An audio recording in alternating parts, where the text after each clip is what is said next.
สืบต่อแลกเปลี่ยนบทเรียนนายทหารหนุ่ม3กองทัพลาวเวียดนามกัมพูเจียที่หมู่บ้านเบอร์อีแขวงกวางไงในวันที่28พฤษภาคม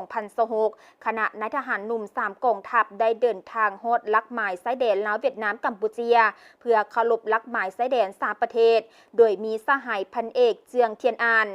ห้องหัวหน้าการเมืองกองบัญชาการทหารชายแดนแขวงกวางไงมีคณะนายทหารหนุ่ม3กองทัพเข้าร่วมคณะนายทหารหนุ่ม3กองทัพได้รับฟังคำแนะนำเกี่ยวกับเครื่องหมาย3จุดชายแดนลาวเวียดนามกัมพูเชียเป็นจุดที่สำคัญของชายแดน3ประเทศซึ่งมีความเป็นมาและประวัติศาสตร์ของการสร้างชายแดน3ประเทศได้เริ่มก่อสร้างในวันที่29พฤศจิกายน2007และนำใช้เปิดในวันที่18มกราคม2008ประมาณ10กิโลเมตรตั้งอยู่ถึงจอมภูที่มีความสูง 1,086 เมตรแม่นจุดสุดท้ายของชายแดนทางบกเวียดนามลาวยาว 2,337 กิโลเมตรและจุดเริ่มต้นของชายแดนทางบกเวียดนามกัมพูเชียยาว 1,257 กิโลเมตรนายฐานนุ่มกองทัพประชาชนลาวและมีความภาคภูมิใจเป็นอย่างยิ่งที่ได้มีโอกาสเดินทางมา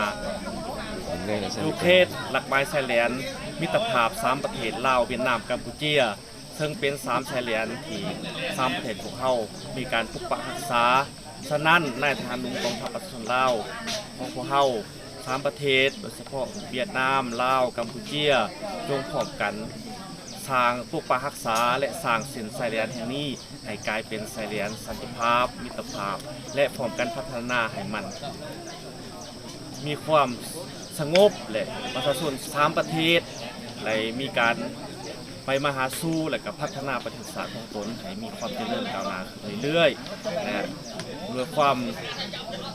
ผูกพันและมีมิตรภาพเป็นมูลเชื่อระหว่าง3ชาติลาวเวียดนามกัมพูเชียคณะนายทหารของทัพประชาชนลาวจะพร้อมกันปกปักรักษามูลเชื่อขอบสมัครีการห่วมมือขอบลานที่ดีระหว่าง3ประเทศเป็นมูลเชื่อมายาวนานมานั้นพวกเฮาพร้อมแล้วจะเป็นผู้ที่สืบทอดภารกิจของความสามัคคีของ3ชาติอินโดจีนให้มีความเจริญก้าวหน้าและมีการพัฒนายิ่งขึ้น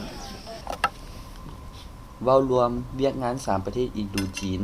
โดยเฉพาะคณะนายทหารหนุ่มของพวกเฮาก็ได้รับฟังเกี่ยวกับเนื้อในของคณะรับผิดชอบได้บรรยายจะแจ้งเกี่ยวกับการแบ่งเขตแดนของกัมพูเชียกับเวียดนามและเขตแดนเวียดนามกับลาวนี่แม่นหนึ่งเวียกสำคัญที่สะท้อนถึงความรู้สึกของพวกเฮาก็ได้ถอดถอนบทเรียนเกี่ยวกับการร่วมมือรอบด้านของ3ประเทศอินโดจีนเพื่อพัฒนาให้ประชาชนของ3ประเทศได้อยู่กันแบบสันติและร่วมมือกันพัฒนาให้ยาวนานตลอดไปจากนั้นคณะนายทหารหนุ่ม3กองทัพได้เข้าร่วมจัดกิจกรรมที่เฮือนวัฒนธรรมมิตรภาพชายแดนบ้านเบอร์อีรับชมการแสดงศิลปะวัฒนธรรมแสดงให้เห็นถึงความสามัคคีและมิตรภาพพิเศษระหว่าง3ประเทศสิ่งนี้บ่เพียงแต่ช่วยรักษาความมั่นคงและความสงบในขอบเขตชายแดนเท่านั้นแต่ยังประกอบส่วนส่งเสริมการร่วมมือด้านเศรษฐกิจนำเอาชีวิตที่เจริญรุ่งเรืองและมีความสุขมาสู่ประชาชน3ประเทศโอกาสนี้คณะนายทหารหนุ่ม3กองทัพได้มอบของขวัญให้แก่โรงเรียนครอบครัวและนักเรียนบ้านเบอร์อีพร้อมทั้งร่วมกันปลูกต้นไม้มิตรภาพ3ประเทศลาวเวียดนามกัมพูเชียอีกด้วย